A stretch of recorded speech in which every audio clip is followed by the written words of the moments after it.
मेघालय की राजधानी शिलोंग की एक अदालत ने चर्चित राजा रघुवंशी हत्याकांड में बड़ा फैसला सुनाते हुए मुख्य आरोपी सोनम रघुवंशी को जमानत दे दी है।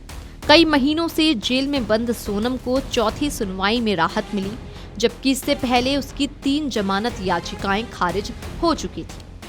प्रेमी के साथ मिलकर पति की हत्या करने की आरोपी सोनम को हत्याकांड के 11 महीनों बाद अदालत से राहत मिली है। इस फैसले से पीड़ित परिवार को गहरा झटका लगा है। इंदौर के ट्रांसपोर्ट कारोबारी राजा रघुवंशी की हत्या से जुड़े इस मामले में अदालत ने मंगलवार को सोनम रघुवंशी की जमानत याचिका मंजूर कर ली। इस घटनाक्रम की पुष्टि मृतक के भाई विपिन रघुवंशी ने की। सोनम पर अपने पति राजा रघुवंशी की हत्या की साजिश रचने का आरोप है और वो इस केस की मुख्य आरोपी मानी जाती है। लंबे समय से वो शिलोंग की जेल में बंद थी और लगातार जमानत के लिए प्रयास कर रही थी, लेकिन अदालत पहले उसकी 3 याचिकाएं खारिज कर चुकी थी। इस मामले में अन्य आरोपियों लोकेंद्र सिंह तोमर, बलबीर अहिरवार और शिलोम जेम्स को पहले ही जमानत मिल चुकी है। हालांकि कथित सहयोगी राज रघुवंशी अब भी न्यायिक हिरासत में है। परिवार के मुताबिक अदालत का ये फैसला उनके लिए बड़ा झटका है और न्याय की उनकी लड़ाई को कमजोर करता है। उन्होंने कहा कि वे आगे कानूनी विकल्पों पर विचार करेंगे। बता दें कि ये मामला मध्य प्रदेश के इंदौर निवासी राजा रघुवंशी की कथित हत्या से जुड़ा है, जिसमें उनकी पत्नी सोनम रघुवंशी को मुख्य आरोपी बनाया गया है। इस हत्याकांड ने अपने सामने आने के बाद व्यापक सुर्खियां बटोरी थी और जांच के दौरान कई चौंकाने वाले पहलू सामने आए थे। शिलोंग कोर्ट से सोनम रघुवंशी को मिली जमानत इस हाई प्रोफाइल हत्याकांड में एक अहम मोड़ मानी जा रही है।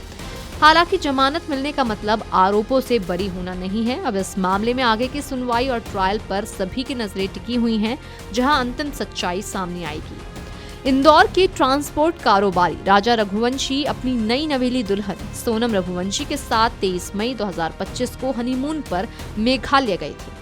यहाँ अचानक दोनों के गायब होने की खबर आई। कई दिनों की तलाश के बाद 2 जून को एक खाई में राजा रघुवंशी की लाश मिली थी, तो हत्या करके फेंके जाने की बात सामने आई। हत्याकांड के कुछ दिनों बाद सोनम को उत्तर प्रदेश से गिरफ्तार किया गया था। सोनम रघुवंशी ने गिरफ्तारी के बाद हत्याकांड का खुलासा किया और बताया कि उसने अपने प्रेमी राज के साथ पति को मार डालने की साजिश रची थी। इसी के तहत वो राजा को शिलोंग ले गई थी। इंदौर से ही गए राजा के 3 दोस्तों के साथ मिलकर सोनम ने अपने हाथों से ही अपना सुहाग उजाड़ दिया था। पति को मारकर उसने खाई में फेंक दिया। राजा को धारदार हथियार से मारा गया था और पत्थर से भी वार किया गया था। सोनम और राज ने इस हत्याकांड को अंजाम देने के लिए बेहद चालाकी के साथ पूरी साजिश रची थी। वो इस लूटपाट के दौरान हुई हत्या के रूप में दिखाना चाहती थी। सोनम ने जिस तरह इस हत्याकांड को अंजाम दिया, उसने पूरे देश को झकझोर कर रख दिया था। VJ desk amarujala.com। अगर आप ये वीडियो YouTube पर देख रहे हैं तो हमारे चैनल को सब्सक्राइब कर बेल आइकन दबाएं और Facebook पर देख रहे हैं तो हमारे पेज को लाइक करें।